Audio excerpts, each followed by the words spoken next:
Ibihe byiza nshuti bakunzi ba Ntambara Network. Tugiye kubagezaho icyegeranyo cy'intambara yiswe intambara y'iminsi 6. Iyi ntambara yabaye mu mwaka w'1967. Intambara yiswe iy'iminsi 6 cyangwa la guerre de 6 jours mu rurimi rw'igifaransa, ubwo yatangiraga hari kuwa mbere tariki ya 5 isozwa kuwa 6 tariki ya 10 mu kwezi kwa 6 umwaka w'1967. Israel yarwanye n'ibihugu by'Abarabu ari byo Misiri, Jordani na Syria. Ku ikubitiro amakimbirane yatangiye tariki ya 7 z'ukwezi kwa 4 mu mwaka w'1967 ubwo indege y'igisirikare ya Israel yarasaga ku ndege zirindwi za Syria maze ikazishwanyaguza. Umwuka mubi w'intambara warushijeho kuzamuka bitewe n'ibikorwa by'abakomando b'Abanyepalestina birimo n'iby'ubwiyahuzi bakorera ku butaka bwa Israel. Abakomando b'Abanyepalestina bivugwa ko bari bashyikiwe na leta ya Syria. Tariki ya 13 z'ukwezi kwa 5 mu mwaka w'1967 Isaac Rabin wari chef d'état major wa Israel yasohoye itangazo rigira riti: mu gihe abiyita ko bagamije impinduramatwara bashyigikiwe na Syria batarahirikwa, nta guverinoma ishobora kumva ko itekanye mu burasirazuba bwo hagati.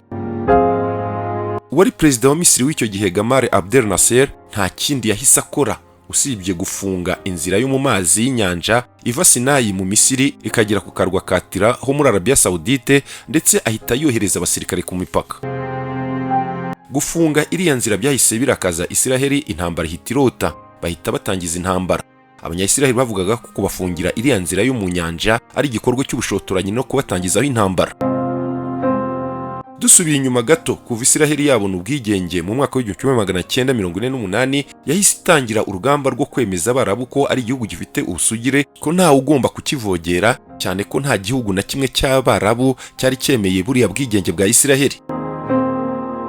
Ibi byatumye ibihugu bituranye nayo bidashaka kubona Israel nk'igihugu gifite ingufu muri kariya karere. Hari abavuga ko Israel yahise igaba ibi bitero mu rwego rwo guca intege abanzi bayo muri kiriya gihe cyarangwagwa n'urwikekwe hagati y'Abarabu n'Abayahudi. Ku mpamvu z'uko Israel itashakaga ko hari igihugu cy'Abarabu cyayitanga kuyirasaho, yahisemo gufata iya mbere yohereza abamaneko bayo hirya no hino mu bihugu by'Abarabu. Israel yohereje intasi kabuhariwe muri Syria yitwa El Cohen ngo yige agace k'ikibaya cya Golani. Ikibaya kiri hagati ya Israel na Syria gifatwa nk'ahantu hafite agaciro mu mayeri ya gisirikare, kandi koko byaragaragaye igihe Israel yateraga Syria ko ari ahantu strategique. El Cohen amaze kuba inshuti ikomeye y'Abanyasiriya bakomeye, yabonye uburyo bwiza bwo kwiga ko gace maze akajya yohereza amakuru Mossad, ikigo cy'ubutasi cya Israel. Nyuma yaje gutahurwa maze yicwa n'ubutegetsi bwa Syria. Indi ntasi ikomeye Israel yayohereje mu Misiri, uwo ni uwitwaga Rafat al-Gamari. Agezeyo yemeje ubutasi bwa Misiri ko Israel idashobora kuzigera itera Misiri inyuze mu kirere, kandi ngo ko ibyayitera byiza ari uguca ku butaka. Misiri yarabyemeye, ariko iyi ntasi yabikoze mu rwego rwo kuyobya uburari, kuko ku mugoroba w'umunsi wa mbere w'intambara 1/2 cy'indege zirwanira mu kirere z'Abarabu cyari kimaze kurimburwa zikiri hasi ku butaka. Reka noneho tubagezeho uko intambara yagenze muri make. Imibare igaragaza ko Israel yatangiye intambara yiswe y'iminsi 6 ifite abasirikari 264 n'indege z'intambara 300 hamwe n'ibifaru 800, mu gihe ku ruhande rw'ibihugu by'Abarabu bya Misiri, Jordani na Syria bari bafite abasirikare 547 n'indege z'intambara 957 hamwe n'ibifaru 2504. Ingano y'abasirikare n'ibikoresho bya gisirikare y'ibihugu by'Abarabu muri iyi ntambara yarutaga kure iya Israel, ahenshi yari yikubye gatatu, ariko uburyo Israel yaje gutsinda iyi ntambara bikomeje kuba inshoberamahanga. Ibihugu by'ibihangange mu by'intambara ku isi muri icyo gihe byari bifite uruhande bibogamiyeho, ndetse bikanarutera inkunga mu rwego rwa gisirikare. Ubumwe bw'Abasoviyete bwayoborwaga na Nikita Khrushchev bwari bushyigikiye ibihugu by'Abarabu, mu gihe Leta Zunze Ubumwe za Amerika zayoborwaga na Lyndon B. Johnson zari zishyigikiye Israel. Israel imaze gukusanya amakuru ahagije no kumenya ibibuga by'indege bya Misiri ndetse n'ubumenyi ku kibaya cya Golani, General Yeshayahu Gavish yahise atangira gutegura uko ibitero kuri Misiri byazagenda. General Isaac Rabin we yitaye ku buryo bazatera Misiri banyuze mu butayu bwa Sinayi. Siriya nayo yari yaramaze kwigaho neza kubera amakuru El Cohen yari yarahaye Mossad, nayo ikayaha Tsar, ingabo za Isiraheli. Imyiteguro yose imaze kurangira, ingabo za Isiraheli zagabye ibitero bitunguranye kuri Misiri.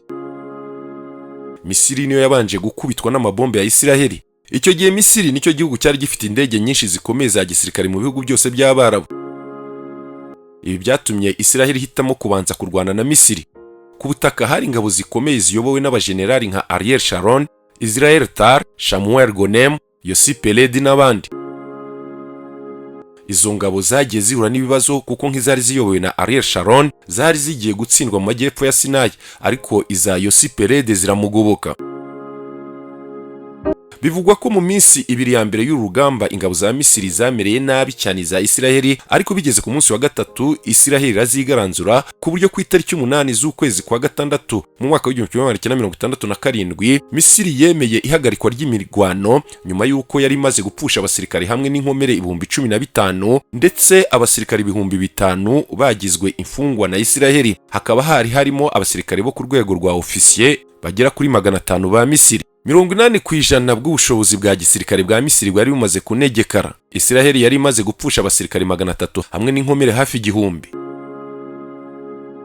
Ku rundi ruhande, Isiraheli yagiye kubona ibona ingabo za Jordani zitangiye kuyigabaho ibitero, kandi Isiraheli yari yasabye mbere Jordani ko itakwinjira muri aya makimbirane, ariko Jordani irabyanga.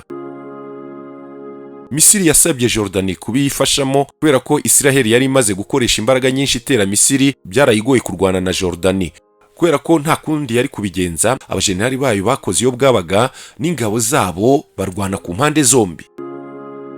Wari ministre w'ingabo za Isiraheli Moshe Dayan yasabye ingabo ze zimwe zari muri Sinayi kujya kugaba ibitero i Yerusalemu. Indege z'intambara za Isiraheli zashwanyaguje iza Jordani mu gihe abasirikare bamanukira mu mitaka ba Isiraheli bazengurutse Yerusalemu nyuma barayigarurira, ndetse n'inkombe yose y'uburengerazuba bwa Jordani. Hari ku itariki 7 z'ukwezi kwa gatandatu mu mwaka w'1967. Abajenerali nka Yigal Allon na Menahem Begin ba Isiraheli nibo bagize uruhare rukomeye rwo kwigarura Yerusalemu. Urugamba hagati ya Isiraheli na Siriya rwo Isiraheli yabanje kurwitondera cyane, yo yatinyaga ko abasoviyete bari inshuti magara ya Siriya bakwinjira mu ntambara. Ku itariki ya 9 z'ukwezi kwa gatandatu, Moshe Dayan amaze kumenya ko abasoviyete badafite gahunda yo kwinjira mu ntambara, yategetse ingabo ze kwigarura ibibaya bya Golani. Iyi mirwano yatumye abanyasiriya batakaza ibibaya bya Golani maze bemera kuva mu birindiro byabo. Ku itariki 10 z'ukwezi kwa gatandatu mu mwaka w'1967, Etat-Major y'igisirikare cya Siriya yatinye ko ingabo za Isiraheli zishobora kubagota ziciye mu kibaya cya Beka muri Liban. Yahise itegeka ko ingabo zayo ziva muri Golani mu rwego rwo kujya kubaka urukuta rukumira ingabo za Isiraheli kujya kugaba ibitero ku murwa mukuru wa Siriya ariwo Damas. Muri iyo mirwano ingabo za Siriya 2,500 zarishwe, naho 5,000 barakomereka, ndetse hafatwa n'imfungwa 591. Ingabo za Isiraheli 127 nazo zarishwe, naho 600 barakomereka. Bivugwa ko ibihugu by'ibihangange Leta Zunze Ubumwe za Amerika n'ubumwe bw'abasoviyete ari byo byasabye Siriya na Isiraheli guhagarika imirwano, maze ku mugoroba wo kwa gatandatu tariki ya 10 z'ukwezi kwa gatandatu mu mwaka w'1967 iyi ntambara y'iminsi 6 igashyirwaho akadomo. Ku mugoroba w'umunsi wa gatandatu ingabo za Misiri, iza Siriya n'iza Jordani zari zimaze gutsindwa burundu. Mu gihe kitageze ku cyumweru kimwe, Misiri yatakaje akarere ka Gaza n'igice cya Sinayi. Siriya yatakaje ibibaya bya Golani, naho Jordani iburasi Jordani hamwe na Yerusalemu y'iburasirazuba. Isiraheli kandi yigaruriye umujyi wa kera wa Yerusalemu. Gutsindira intambara kwa Isiraheli kwatumye bigihangange mu rwego rwa gisirikare mu bihugu byo mu burasirazuba bwo hagati. Nyuma Isiraheli yaje kuva mu ntara zimwe na zimwe za biriya bihugu by'Abarabu yari yarigaruriye. Twavuga nka Sinayi, ariko Isiraheli iracyari muri Yerusalemu y'iburasirazuba no mu bibaya bya Golani. Ibi bikaba bitemewe n'umuryango mpuzamahanga. Igice kinini cya Cisjordani kiracyari mu maboko ya Isiraheli. Intara ya Gaza kuva mu mwaka w'2005 genzurwa na Isiraheli. Kubyinjira muri iyo ntara byose aho byanyuzwa aho ariho hose, haba mu mazi, ku butaka ndetse no mu kirere. ziriya ntara Isiraheli yigaruriye zifatwa nk'izatwawe mu buryo bunyuranyije n'amategeko mpuzamahanga. Naha dusoreje nshuti bakunzi ba Ntambara Network, mukomeze kugira ibihe byiza.